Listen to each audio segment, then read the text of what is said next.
આમાંથી તો હું નીકળેલો છું એટલે મને બધી ખબર ન હોય. અમે હજી હમણાં જ અમારે અહીંયા શક્તિમાનો મારા 2-3 મારા ભાઈઓ ભેગા છે. શક્તિમાનો હજી અમારે હમણાં તે 31 પહેલી તારીખે જ અમે માતાજીનો માંડવો નાખ્યો અને અમે બધું કાર્ય કર્યું. એમાં બાપુ જે નડવા વાળા નડ્યા પણ કેટલું નડ્યા ખબર છે? 70 વર્ષ સુધી નડ્યા. અત્યારે મેળ આવ્યો અમારો. જેને નડવું છે આ દુનિયામાં, જેને ઉપયોગ. એક સુરદાસ હતો ને, સુરદાસ, એ હાથમાં દીવો લઈને હાલો જતો. સુરદાસ કોક ડાયો માણા હામો મળ્યો. એ કેલા તું ભાળસ કે ના? ભાળતો નથી. કે ભાળતો નથી તે દીવો લઈને હું રખડસ? એ કે આંખું વાળા મારી યાર ભટકાઈને મને પાડે છે. ઈવડે આ દીવો હોય ને તો કે મારી યાર ભટકાય જ નહીં, તેમાં દીવો રાખું. અને વાત એ સાચી છે ને. સુરદાસ બાપુ નક્કી કર્યા વગર પગ ન મૂકે. આપણે ખાડમાં જઈ ત્યાં સુધી ઊભા નથી રહેતા. સમય મળ્યો છે યાર, મોજ કરી લ્યો, હળવા ફૂલ થઈ જાઓ. બહુ મોટા થવાની જરૂર. અત્યારે તમને ઓલું ઊંસાનું નિશાનું બહુ નથી આવેલું. એમ તમારા કરતા ઊંસા, એમ તમારા કરતા ઊંસા. આપણે હા પાડી પાડીને થાકી રહ્યા.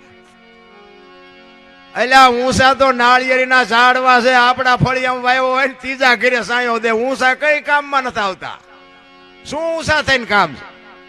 અમે તો ક્યાંક પ્રોગ્રામમાં જઈએ ને, પછી આમ સ્ટેજ નાનો હોય અને આ સાજિંદા કલાકારો ને બધા હજી તો આવ્યા ન હોય ને, તો આખો સ્ટેજ ભરી ગયો હોય. અમારે છે બે એવું જ ન હોય. પછી એના આયોજક હોય ને એમ કે થોડાક આગા બેવો આવડે અમને બેવા દો, એટલે બેવા દે. પછી હમણાં ધારાસભ્ય હતા, એવી રીતે ધારાસભ્ય આવ્યો હોય કે થોડાક આગા બેવો, ધારાસભ્ય આવ્યો એમને બેવા દો, એમ કરીને થોડાક કહેડે. પછી કે આ સરપંચ આવ્યા, થોડાક આગા કહો, આ સરપંચને બેવા દો. એમ કરતા કરતા જોડામ કાઢે. એના કરતા પાદરા જોડામ બેઠા હોય કોઈ કે આગળ બેસી. પણ બધાને મોટું જ થવું છે, નાનું કોઈ રહેવું જ નથી. હાથી જેવું જનાવર હોય ને, ચોથા માળે ચડાવીને ઘા કરજો, મરી જાય. શું કામ? ભારે છે. અને કીડી ને મસર ને મકોડા ને બાપુ 10મા માળેથી ઘા કરો ને તો ન મરે. શું કામ? નાના છે. નાના થઈ જાવ, જીવવાની મજા આવે. પણ નાનું થવું જ નથી. કારણ કે આમાં હમણાં મેં કીધું ને, સંસ્કારની બાપુ ઘટે છે. સંસ્કાર જો બજારમાં મળતા હોત ને તો આ રૂપિયાવાળાના છોકરા ઊભા વાંડા જેવા રખડે ન રખડતા હોત. સંસ્કાર એમ ન મળે. માના ધાવણમાંથી મળે, માના ઘોડિયામાંથી મળે, માના ઉદરમાંથી મળે. બધાને હારા જ દીકરા જોવે છે. કોઈ મા બાપની એવી ગણતરી ન હોય કે અમારો દીકરો દારૂ પીને પીડ્યો હોય, અમારો દીકરો કોકનું ખૂન કરીને જેલમાં જાય. બાપુ આવો દીકરો કોઈ માગતું નથી. પણ આ બાપુ સંસ્કાર ઘટે છે એટલે આ બધા આવડા ધંધા થાય છે. કહેવાનો મારો અર્થ એનો એક દ્રષ્ટાંત કે 1-2 ખેતરવાની માથે મોરલો બોલતો હતો અને અહીંયા કોયલ બેઠી બેઠી વિચાર કરતી હતી. વાત ઉપર ધ્યાન આપજો, અમુક વાત 2 દી પછી સમજાય છે. 2 ખેતરવાની માથે મોરલો બોલતો હતો અને અહીંયા કોયલ બેઠી બેઠી વિચાર કરતી. એને ખબર નહોતી મોર બોલે, પણ એના અવાજ ઉપર બાપુ એટલી બધી રાજી થઈ ને કે આ કોણ બોલતું છે, મારે એને જોવા જ આવવું છે કે કોણ બોલે છે. સરસ મજાનું બોલે છે. વરસાદ ઝરમર ઝરમર વરસતો. ઘડીક થયું ને તા મોરલો બીજી વાર બોલ્યો, પણ તા તો કોયલને કહું મટી તૂટવા કે મારે ઝટ જવું છે, પણ આ વરસાદ રહે તો સારું. અને મોરલો જ્યાં ત્રીજી વાર બોલ્યો ને, તા કોયલ મનથી વરી ચૂકી કે મારે એના લગ્ન કરી લેવા છે. જે હોય મારે એનો અવાજ ઉપર મોહિત થઈ ગઈ. ભાઈ એ ઘડીક થયું, વરસાદ રહી ગયો અને કોયલ મનાણી ઉડવા જે દિશા ઉપરથી અવાજ આવતો હતો. પણ કોયલ ઉડીને અહીંયા પૂગે ને એટલી વારમાં મોરલો અહીંયાથી ઉડી ગયેલો ને ઘોડ આવીને બેસી ગયેલો. એટલે કોયલ અહીંયા આવીને કીધું કે હમણાં સુંદર મજાનો અવાજ આવતો હતો, કોણ બોલતો હતી? કે ભાઈડો બોલતો હતો. શું કામ?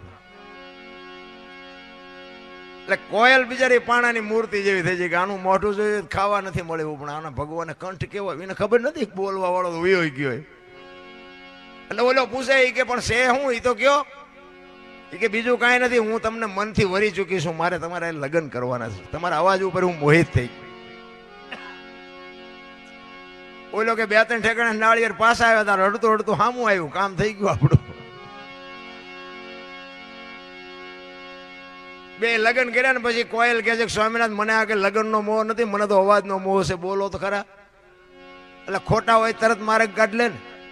એ કે હું તો વરમાં 1 જ વખત બોલું, પછી ક્યાં બોલું. કોયલ ને એમ કે કાલ વર પૂરું થઈ જશે, 4 મહિના 6 મહિના 8 મહિના ફરીને મીડોના હાથ ધડકવા વીજળી મનાણી આપને ચીરવાની જે અવાજની રાહ જોતી હતી. કીધું કે એ સ્વામિનાથ હવે તો બોલો, આ ફરી નહાડ આવ્યો. પછી ક્યાં જાય? પછી બોલ્યો ખોખો ખુદ 8 મણનો નિયાકો મૂક્યો કે આવી 17 પેલા મને કેવું હતું. આપણા ઘરે જોવો ને જેટલી કોયલો નથી હલવાણી, અને નકરી કોયલો હલવાણી જેવું નથી હો, જેટલાય મોરલા ચીબરિયું હલવાના છે, પણ હાલ્યા જાય છે. એટલે મહાપુરુષો કહે છે કે પતિ પત્ની કા એક મતા તો સરગાપુરમાં સતા. તમે વિચાર કરજો કે હરિશ્ચંદ્ર રાજા અયોધ્યાની ગાદી ઉપર તારામતીને રીંગણા વેસે બૈરું વેસી નાખ્યું, પણ એને કીધું નહીં કે મારા બાપાએ શું વેસવા આપી છે. એને અડધું અંગ કહેવાય.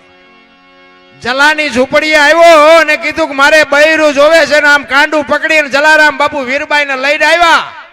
ઈ કે બૈરું જોવે છે ને? કે હા. અને આમ હાથમાં કાંડું પકડાયું. તેથી સતાધારની ગાદી ઉપર આપા ગીગા અને રાતનો સમય અને એની હાથે બાપુ નગારા ઝાલરું મંડી વાગવાઓ સતાધારમાં. અને તેથી બધા માણસો જે છે એ જાગી ગયા. બાપુને કહે છે કે બાપુ આ શું કૌતુક થયું? બાપુ કે કાંઈ નથી, હોઈ જાવ. એ કે પણ બાપુ કયો તો ખરા. બાપુ ખાડ ખાડ ખાડ દાંત કાઢે છે. વીરપુર હામી નજર કરીને દાંત કાઢે. બાપુ કે બન્યું શું? આ ઈ તો કયો. ઈ કે કાંઈ નથી બન્યું. વીરપુરની બજારમાં લુવાણાના દીકરાએ વીજળીના ચમકારે મોતી પરોવી લીધું. બાપ એમ સમય આવે ને મોતી પરોવી લેજો, બાકી મરી જવાનું છે. વાત પાકી છે. મને બધાએ શાંતિથી સાંભળ્યો બદલ બહુ આભાર.